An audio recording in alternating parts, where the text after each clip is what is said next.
Hi hello everyone, कैसे हैं आप सब। होप करती हूँ आप लोग बहुत अच्छे होंगे। तो अभी जो ये वीडियो बनने वाला है, मैं जैसे कि मैंने पहले वीडियो में बताया था कि बहुत सारे स्टूडेंट्स को बहुत डर सा है कि उनका एजुकेशन गैप बहुत है और 10 12 में मार्क्स बहुत कम है। तो इस बात पे हम चर्चा करेंगे। तो मैंने क्या किया है कि कमेंट सेक्शन से ही मैंने जो स्टूडेंट्स की है उनकी क्वेरी मैंने ले ली है। ठीक है, तो टॉप यहाँ पे मैंने 4 तरीके के क्वेश्चंस लिए हैं जो सारे डाउट्स को क्लियर करेंगे। तो चलिए स्टार्ट करते हैं। जैसे कि एक क्वेश्चन जो है मुझसे एक स्टूडेंट ने चैनल पे मुझसे कमेंट सेक्शन में लिख रखा था उन्होंने डाउट, और जहाँ तक मुझे उनका डाउट जेन्युइन लगा, और मैं ऑलरेडी इस चीज़ पे डिस्कस कर चुकी थी पहले। मैंने बहुत बार ये चीज़ रिपीट की है और ये फिर मैं रिपीट करती हूँ, फिर मैं बताती हूँ कि पहले मैं उनका क्वेश्चन पढ़ती हूँ कि क्या है। उन्होंने लिखा है, need advice, do age gap matters in MTech placement. I am 2018 pass out student. I got triple IT Lucknow this year. I have experienced 1.5 year as consultant engineer. Then 1 year gap due to surgery, and then 2 year non-tech experience. Will my age affect placement in NIT and triple ITs? Or as there is special round, I might get NIT as well. Kindly reply. It will be great help. ठीक है, तो ये उनका question था। तो ठीक है, मैं ग्रेट हेल्प के लिए रिप्लाई करती हूँ। तो पहली बात ये कि अगर आपने जैसे मुझे यहाँ पे मेंशन कर रखा है कि आपने 1.5 ईयर कंसल्टेंट इंजीनियर काम किया है, ठीक है, आप 2018 के पास आउट हो, तो अगर आप ये सारे एक्सपीरियंस है आप नहीं भी मेंशन करोगे तो भी कोई आपका कुछ भी डिफरेंस नहीं होने वाला।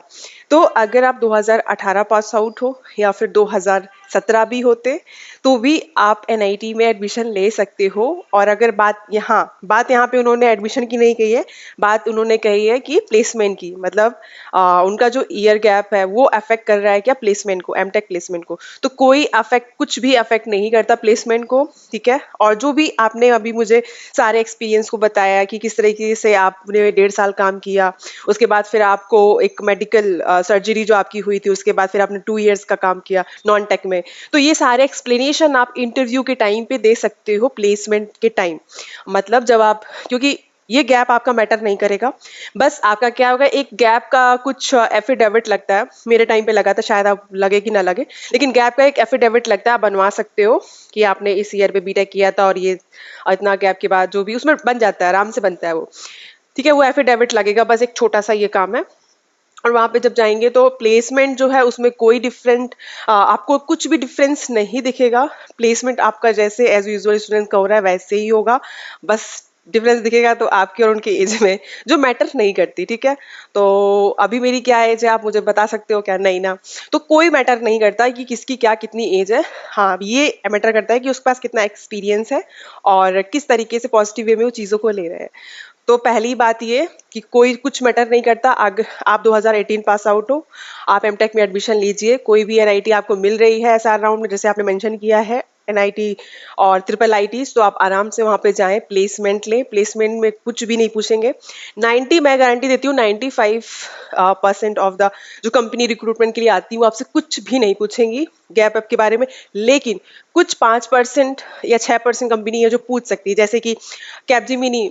मेरे केस में क्या हुआ था कि जब मेरे क्लास में जैसे जिनका भी 12th के बाद 2 ईयर गैप था, कुछ स्पेसिफाई वो लोग कर देते हैं कि अगर आपका 12th के बाद 2 ईयर गैप है तो कैपजिमिनी वाले फिर आप बोलते हैं नहीं नहीं हम गैप वालों को नहीं लेंगे।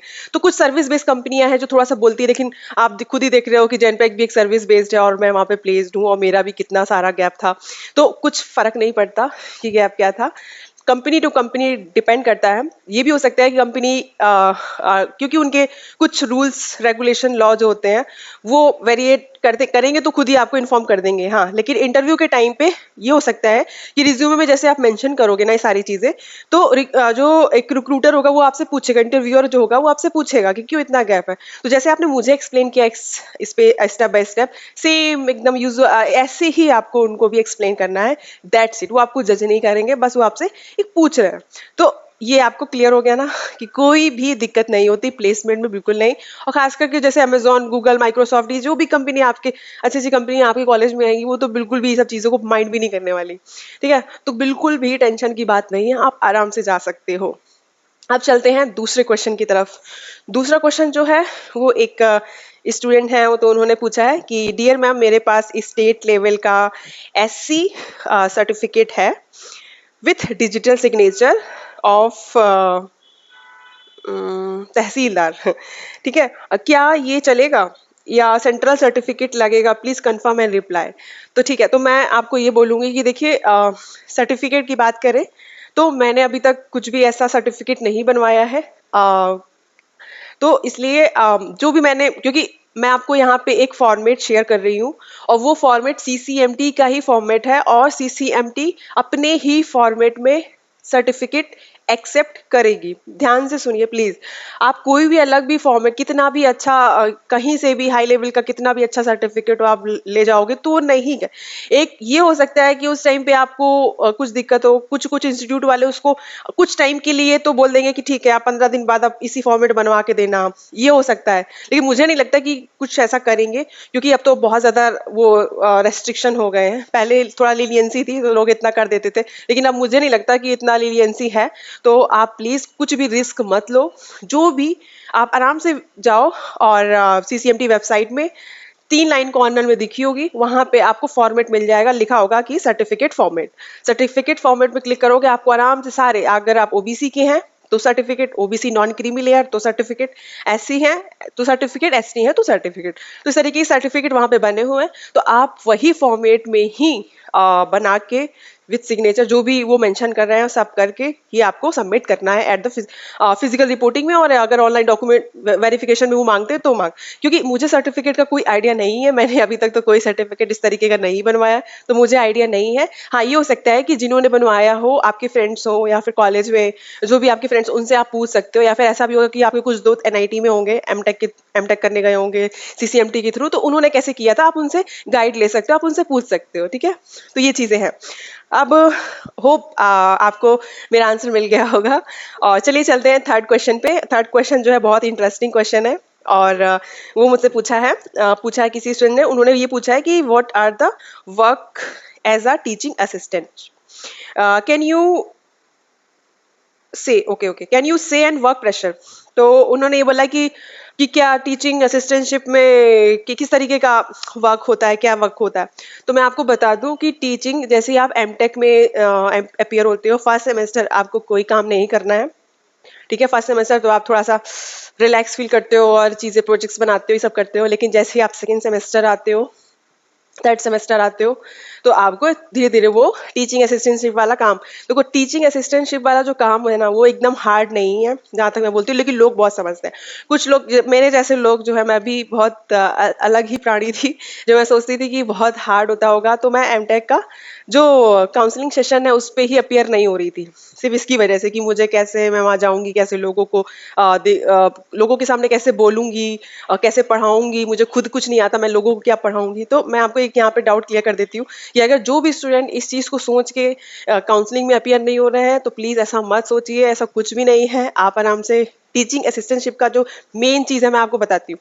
क्या होता है कि सेकेंड सेमेस्टर आया, और तो एक तरीके से आपके सुपरवाइजर या फिर जो भी वहाँ के कॉलेज के मेन जो टीचर होंगे, वो एक तरीके का आपके पास मेल आएगा, और उसमें ये होगा कि आपको वीक में आपको 8 आवर्स की ड्यूटी कंप्लीट करनी है। वीक में मतलब वीक का क्या होता है कि मंडे से लेके फ्राइडे तक के बीच में आपको 8 आवर्स की ड्यूटी करनी है। तो ऐसा वो एक मेल में आपको मिलेगा। कभी अब वो ये हो सकता है कि वो अभी फिलहाल करंट सिचुएशन में वो कुछ अलग हो सकता है। मेरे टाइम पे ऐसे मुझे मेल आते थे, और फिर आपको ही पता चल जाएगा, वो पूरा एक शेड्यूल आता है कि इस पर्सन की ड्यूटी इस लैब में है, इस पर्सन की ड्यूटी इस वाले एग्जामिनेशन हॉल में है, इस डे पे है। सारा शेड्यूल आपको मिल जाएगा, और आपको कुछ भी इतना हाई फाई पढ़ाना नहीं होता, क्योंकि वहां पे अगर आप पढ़ाओगे तो वहां के टीचर क्या करेंगे। तो ऐसा नहीं है, सिर्फ आपको ड्यूटी असिस्टेंटशिप। टीचिंग असिस्टेंटशिप का मतलब क्या है, असिस्टेंटशिप जो लगाया गया वो वर्ड का मतलब क्या है, यही कि टीचर जो बोलेगा आपको वो आपको करना है, थोड़ा उनकी हेल्प करना है। तो अब जैसे कोई बात यहाँ पे हो गई कि इन्विजिलेटर बनने की, तो आप एज अ इन्विजिलेटर आप वहां पे जाओगे क्लास हॉल में, एग्जामिनेशन हॉल में, वहां पे बीटेक वालों का जो एग्जाम चल रहा होगा, आप एज अ इन्विजिलेटर वहां पे करोगे, ठीक काम करोगे।